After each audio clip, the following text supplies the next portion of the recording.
শুভেচ্ছা জানাচ্ছি। আমি তন্ময় কর্মকার। গত পর্বে আমরা শিখেছি HTML হেডিং ট্যাগের ব্যবহার।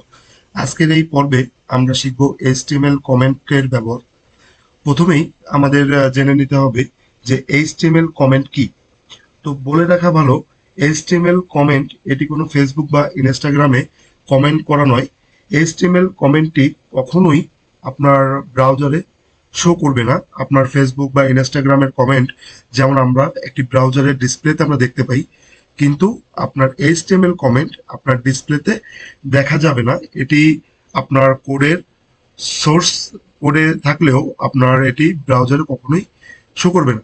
আর এই HTML কমেন্ট আপনার শুধুমাত্র প্রোগ্রামারদের জন্যই ব্যবহার করা হয়।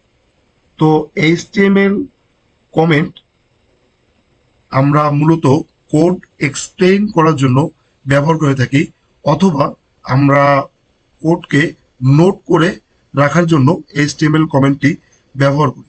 তো চলুন আমরা HTML এর কমেন্টটি কিভাবে করতে হয় এটি প্র্যাকটিক্যালি দেখি।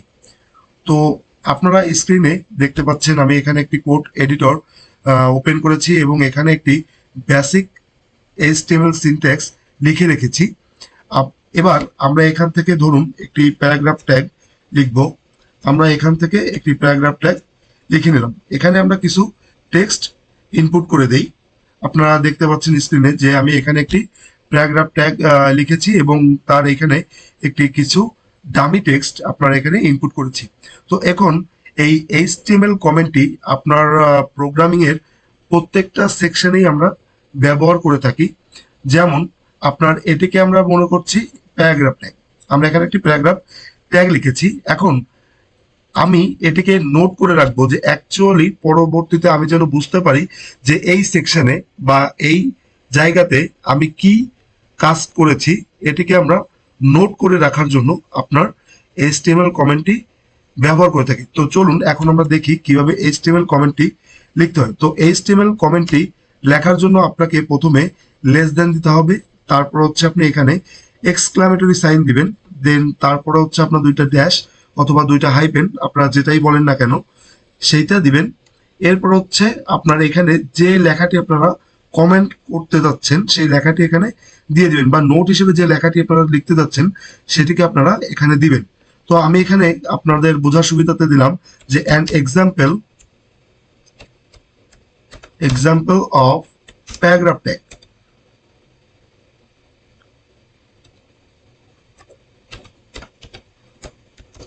প্যারাগ্রাফ ট্যাগ এরপরে আমি এখানে আমার লেখাটি দিয়ে দিয়েছি আমার বোঝার সুবিধার্থে, যাতে আমি পরবর্তীতে বুঝতে পারি যে এটি একটি প্যারাগ্রাফ ট্যাগ। তো এরপরে আমাদের করতে হবে কি, আবার দুইটা আপনার হাইপেন দিতে হবে, তারপর হচ্ছে গ্রেটার দ্যান দিয়ে ক্লোজ করে দিতে হবে। এখন এটিকে আমরা কন্ট্রোল-S দিয়ে সেভ করব। এরপর আমরা ব্রাউজারে একটু রান করে দেখি যে এখানে আমার আসছে কিনা। ব্রাউজারে এসে আমি এটাকে আপনার রিলোড করলাম। ঠিক আছে, এখন এখানে দেখেন যে আমি যে লিখেছিলাম যে an example of paragraph tag, এই লেখাটি আপনার ব্রাউজারের কোনো অংশে আপনার ডিসপ্লে করছে না। ঠিক আছে, আপনার যে HTML কমেন্টটি করেছেন এটি শুধুমাত্র আপনার কোড এডিটরে বা সোর্স কোডেই আপনার এটা ভিজিবল হবে। চলুন আমরা আরেকটি জিনিস একটু দেখে নেই। আমি এখানে আপনার একটি হেডিং ট্যাগের ব্যবহার করব। ধরুন আমি এখানে একটি হেডিং ট্যাগ লিখছি। ঠিক আছে, এখানে আমি হেডিং ট্যাগ লিখছি। তো সরি,